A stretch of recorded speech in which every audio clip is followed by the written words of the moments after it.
Alrighty, I'm live right now on Podbean. I've got an article. Oh, it's actually a bulletin. I'm gonna post it on my X feed at Joshua Wayne Mill 1. It's MIL and the number 1. So that's where you can find me on X. And this is a call or a warning. And I'm gonna go through the bulletin. It's a counterterrorism digest.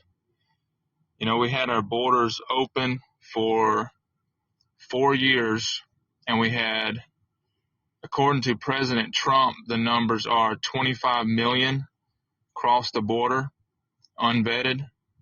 And so we know we have Al-Qaeda and different terrorists from different regions of the world that came through the border. And we know we have certain cities like Dearborn, Michigan, that's 55% Muslim, and they are implementing Sharia law. There's a town nearby, Dearborn, that has their whole city council is Muslim, and they are implementing Sharia law, which is unconstitutional. And there's no way that our government, our country, is compatible with Muslims, because all Muslims, they infiltrate by being nice, being kind, and lying to people up front about their goals. Once they have critical mass, then they implement Sharia law, and then they use force to take over. So this is a recent, I guess it's a bulletin from the U.S. National Counterterrorism Center, NCTC. And NCTC serves as the primary organization in the U.S. government for integrating and analyzing all intelligence pertaining to terrorism possessed or acquired by the U.S. government, except purely domestic terrorism.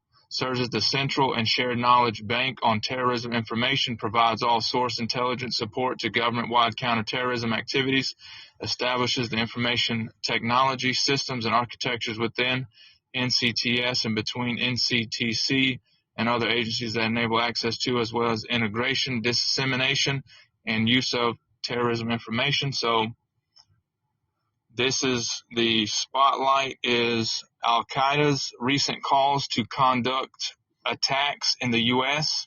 highlights its enduring threat to public safety. This spotlight was provided by the Joint CT Assessment Team, JCAT. Their mission is to improve information sharing and enhance public safety for federal, state, local, tribal, territorial, and private sectors. The scope, this product is intended to inform federal, state, local, tribal, and territorial government, law enforcement, and first responder of all Al-Qaeda's recent calls for attacks against the United States. Al-Qaeda's resurgence of calls for attacks in the homeland highlights its persistent and enduring threat to the country.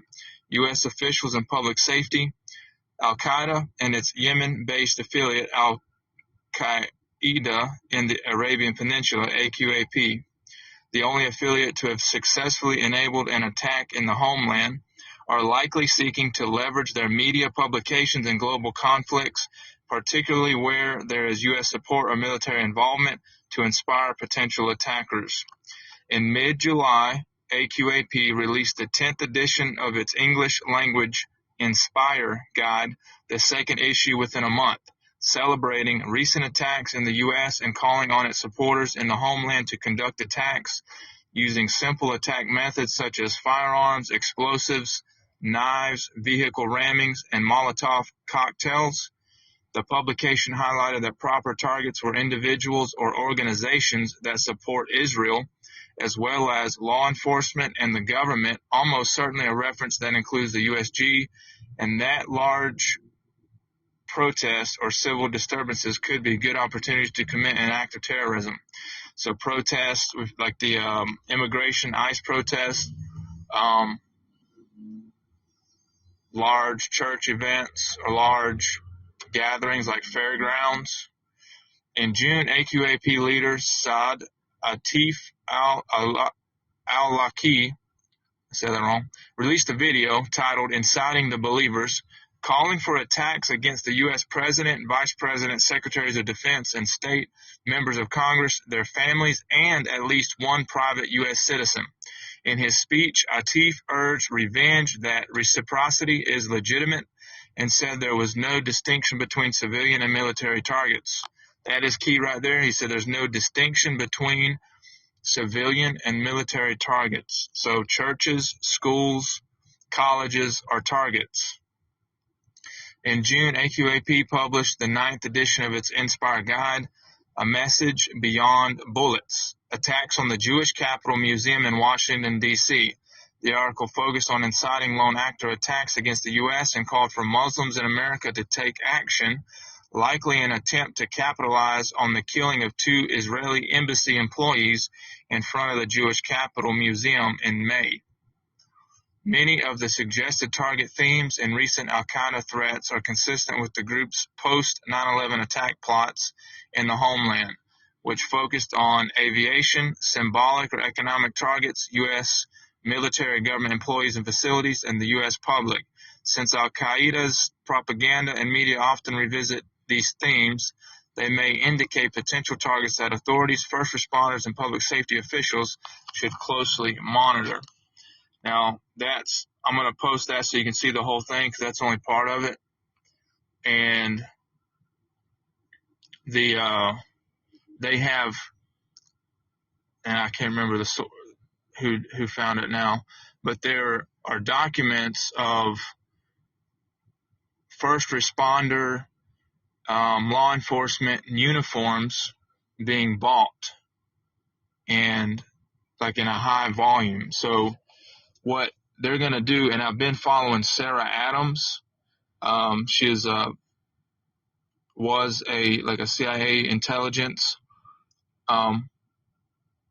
She has been warning for over a year now that the attacks are going to happen on our homeland. And we had Jelani. Jelani is a terrorist and has a $10 million, in May of this year, had a $10 million bounty on his head. And he's coming over and meeting and met this week with our administration. And he came over. We let him over in New York City. And that's ridiculous. But he's a terrorist on the watch list with a $10 million bounty on his head, and we let him come over here. And he's going around meeting with mosques. So they're actively planning, and there's plenty of signs.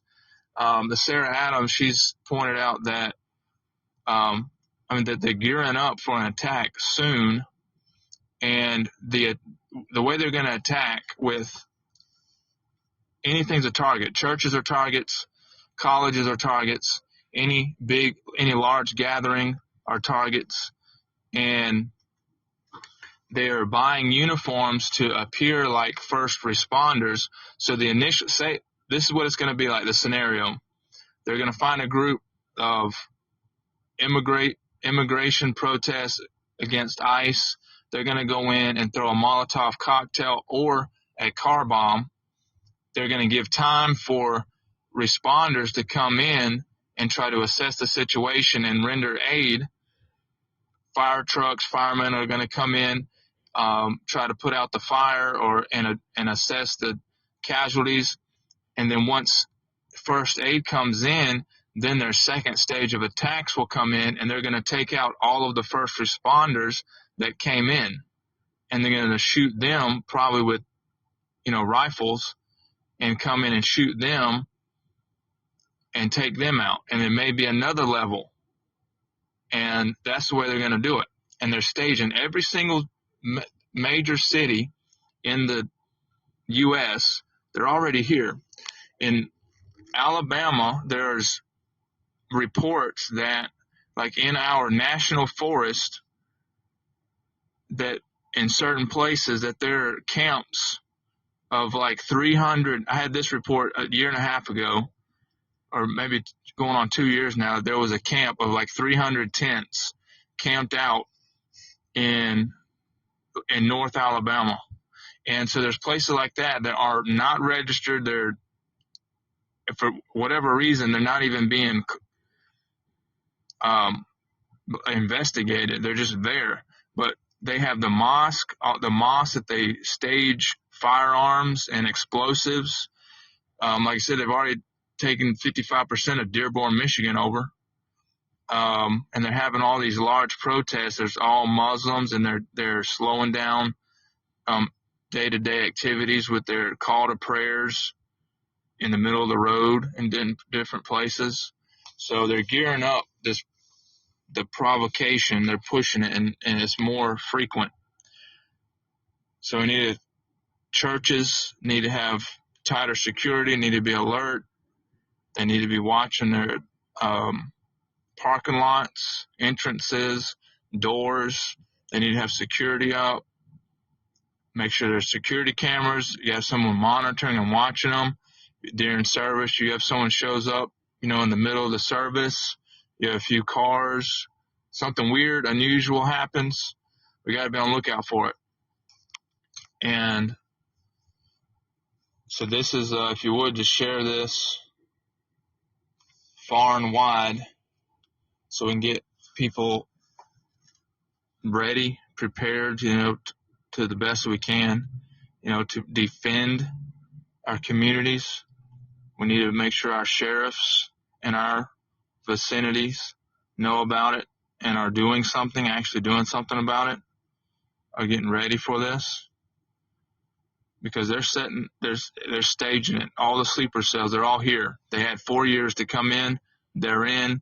They're just waiting, and they've gotten the green light through these, according to this article, this digest, they've gotten the green light. So it's very serious. So thanks for listening. Share it and let people know. And I'm going to sign out.